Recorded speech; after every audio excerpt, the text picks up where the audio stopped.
Bonjour Rui Almeida, Bonjour. ou devrais-je dire bon dia? Bon dia.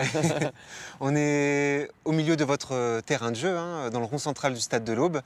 On va essayer d'en apprendre un peu plus sur vous à travers plusieurs images. Je vous propose de regarder la première vidéo. Tenez. C'est les images de votre présentation. Ouais, c'était le début de ma vie ici en 3. Un défi, nous avons changé 60-70% de tout l'effectif. C'est normal, le cycle normal du club. Et ça a été le défi, faire la reconstruction d'un effectif, d'une équipe et être sur les positions le plus vite possible sur une position de montée. Un peu moins d'un an plus tard, comment est-ce que vous vous sentez à Troyes, aussi bien au sein du club que dans votre vie de tous les jours dans la ville? Ah, très bien, très bien. C'est mon 4e année en France. Moi et ma famille, nous sommes très bien reçus pour les personnes où j'habitais. J'habitais à Paris, j'habitais à Corse, et maintenant à Troyes. Je peux voyager en 3 minutes de où est-ce que j'habite, au stade. À Paris, c'est le minimum, c'est 50. Je vous propose de passer à la prochaine image, Rui Almeida. Ça a quelques années déjà. Vous sauriez, parce que vous avez été sélectionneur de la Syrie, vous avez eu plutôt des bons résultats avec, Ouais, c'est vrai. avec la sélection, vous avez failli vous qualifier pour les Jeux Olympiques. Qu'est-ce que vous retenez de cette expérience? Sur le point humain, ça a été vraiment intéressant. Même après la guerre, les joueurs ont compris que j'ai resté longtemps, c'est beaucoup de mois, sur la Syrie. Je disais à les personnes à l'époque que non, je vais rester. Et justement, dans ce genre de pays traversé par des conflits très graves, comment on vit le football au quotidien? Comment se vit le football? Ils aiment beaucoup, hein. La passion, c'est très très fort. Les stades, je rappelle, j'ai fait un match à Damascus contre Irak, et le stade a été plein. Je ne sais pas combien de personnes ont été là. Le stade sont 40 000, je pense qu'ils ont été là 80. Quelquefois, les joueurs rigolaient avec moi. Coach, je n'ai pas besoin d'entraîner à la vitesse aujourd'hui. Je dis, mais pourquoi? Ah, j'ai couru parce que j'ai fait la course devant les personnes qui ont fait la guerre. Et alors, qu'est-ce que ça vous a appris en tant que technicien déjà et en tant qu'homme?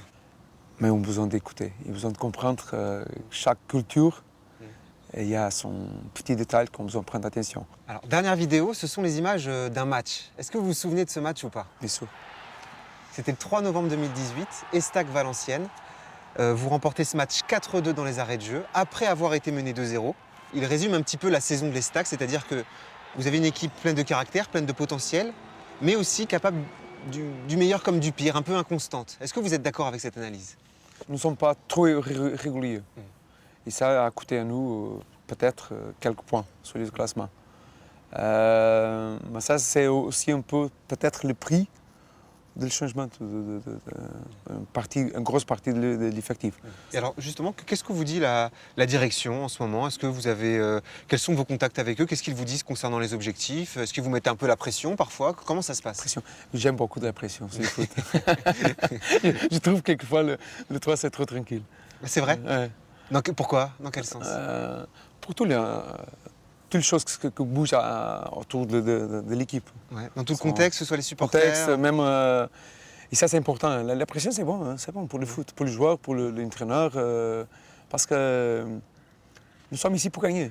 Et avoir un peu de pression, c'est bon. Vous-même, vous êtes en train de dire à votre direction, non mais il faut être plus ambitieux, on ne peut pas se permettre d'être tranquille. Il faut monter. C'est un challenge quelquefois, parce que je prends moi sur un défi peut-être dur, mais c'est ma façon d'être sur le foot aussi. Le plus important c'est gagner, on gagne. Mais aussi la qualité de jeu est plus important. Comprendre que le foot c'est un spectacle. Donner du plaisir aux supporters à travers le jeu, C'est très important. Prendre le point faible de l'adversaire et toucher le point faible de l'adversaire.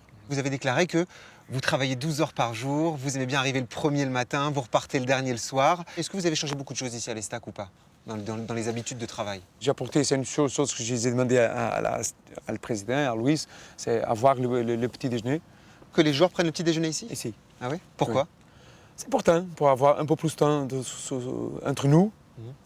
Aussi sur le point bien sûr de nutrition. c'est important aussi. Alors, dernière question, votre contrat court jusqu'en juin 2020. Est-ce que vous avez déjà discuté avec la direction d'une prolongation ou pas du tout? Le foot, c'est le moment tout le temps. Le foot, c'est le moment. Je pense que le plus important, c'est, je pense pour le club, c'est voir ma compétence aussi. Ils sont contents avec mon travail. Le plus important, c'est si j'arrive à prendre les objectifs du club, c'est prendre le club, faire remonter le club à Ligue 1. Merci beaucoup, Brian Merci. Almeida, de Merci, nous avoir Marc. reçus. Merci. Merci beaucoup. Ça va finir.